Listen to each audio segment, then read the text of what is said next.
Hi everybody, it's me again from Fred's Healthy Cooking Kitchen. We're going to be making something called Hotspot. It's a Dutch meal. Direct English translation means hodgepodge. It's a hodgepodge of vegetables that are cooked together and then mashed, served either with pork chop or sausage and some gravy. Well, we're going to make it light and diabetic friendly because we're supposed to be staying away from so many carbs. So we're going to use cauliflower instead of potatoes. And we have to be careful because we don't want to overcook the cauliflower and have it come out all mushy. We're going to serve it with a piece of grilled chicken. And I'm going to make a light gravy to go with it out of no salt chicken bouillon, some spices that are typical in Dutch meals. And we'll see how it turns out. These are the vegetables we're going to be using. We have onions, carrots, and we have cauliflower. Be sure you wash and clean all your vegetables before you use them. You never know what's going to be on them or what's been crawling on them. So we're going to clean everything up, and then we're going to go get our big pot out and put some water in it, put these vegetables in, and we'll let her start cooking. Okay, folks, so here's our vegetables all chopped up and in our pot of water. We have the cauliflower. We did a loose chop on the onions, and we cut up the carrots. The carrots are, of course, sinking to the bottom of the pot. We're going to go ahead and put this on with the lid on. We're going to let it cook for about 20 minutes, and we're going to see how done they are. Okay, folks, so we have our chicken breast on a cutting board. We're going to cut it in half, and we're going to pound the chicken breast. This is our chicken breast. It's rather large, so that's why we're only going to use half of it tonight and half of it tomorrow night. Anyway, I'm going to go ahead and we're going to cut it in half, and then I'm going to wrap it in some cellophane, and then we're going to pound it so that it's nice and thick. Okay, folks, we have our chicken in the plastic, and here we have our tool to pound the chicken down. We're going to start with the bigger points to just start whacking at the chicken, just to make it nice and flat, make a nice cutlet out of it. The reason you put the chicken in plastic is so that you don't have bits of chicken flying all over the place. And as always, people, remember, when you're handling poultry or any type of raw meats, wash your hands often. Make sure you're nice and clean. Second one was a little bit harder than the first. All right, so we have our chicken pretty much in order. It's a lot of fun. If you have one of these meat mashers or bashers, it's great. Otherwise, you can probably just use like a ceramic cup. Just be very careful with whacking it. So anyway, that's what it looks like. We're going to go ahead and we're going to get our grill pan ready, and we're going to put a little bit of Dutch seasonings on this. So we're going to use a little bit of mace and nutmeg, a little bit of, just a very little bit of garlic, and a little bit of onion powder, and some black pepper.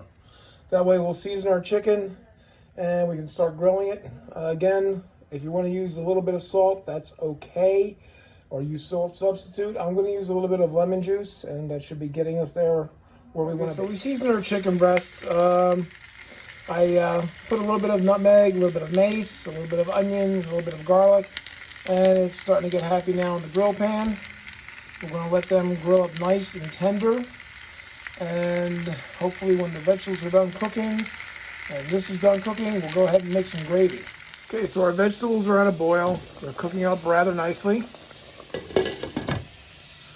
Our chicken is grilling perfectly, and when this is all done, we're going to go ahead and drain the vegetables in a colander, put them back in this pot, and then we're going to take a potato masher and start mashing them up. So our vegetables are almost done. They're nice and fork tender. Fork goes right into the cauliflower, goes into the carrots. The onions, well, you know, they'll just do their own thing. But at this heat, with it being covered over, they cooked up pretty quickly. Our chicken is coming along nicely, and we're going to go ahead and strain our vegetables. All right, so as you can tell, the water is out of the pan. We put our vegetables back into the pot with the heat still on a little bit to get off extra fluids that we don't need and don't want in this. And here's our handy dandy potato masher, folks.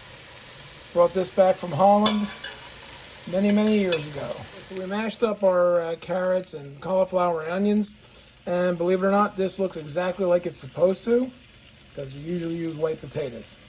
We're going to flip our chicken again. Make sure it's nice and well done, because you don't want semi-raw poultry. So we'll turn this guy over, and we'll turn this one over. And they're all getting happy, getting well done. Next, we're going to start making the gravy, and then we'll serve a bowl of this with the chicken breast. And okay, so for our gravy, we're going to go use the no salt chicken bouillon.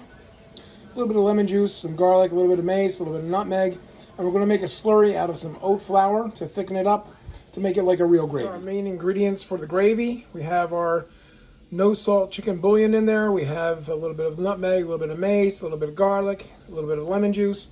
I'm going to pour half a cup of water in there, and then we're going to go ahead and bring it to a boil, whisk it all up. And while we're doing that, we're going to go ahead and make a slurry out of some oat flour and some water so that we can give it a little bit of adhesion. So we have the stuff whisked together in the little pot, a little saute pan for sauces. We have our slurry made up. I think I'm going to add a little bit of Worcestershire sauce to it to give it a little bit more body as far as the flavors go. Flavors aren't bad, but it's not exactly the way I wanted to have it hitting.